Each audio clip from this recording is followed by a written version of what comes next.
দেখো সকালে সব কাজ হয়ে গেছে, কমপ্লিট হয়ে গেছে। তো দুটো তাই দেখতে হচ্ছে কিনা যাই হোক।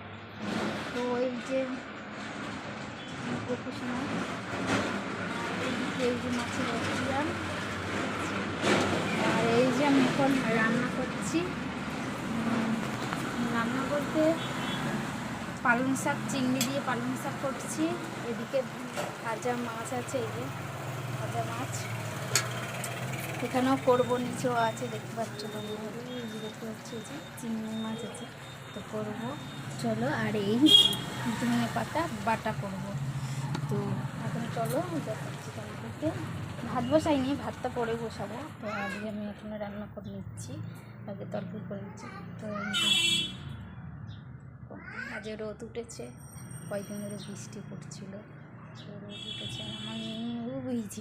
আমার মেয়ে ওই যে বসে আছে। টাটা কত,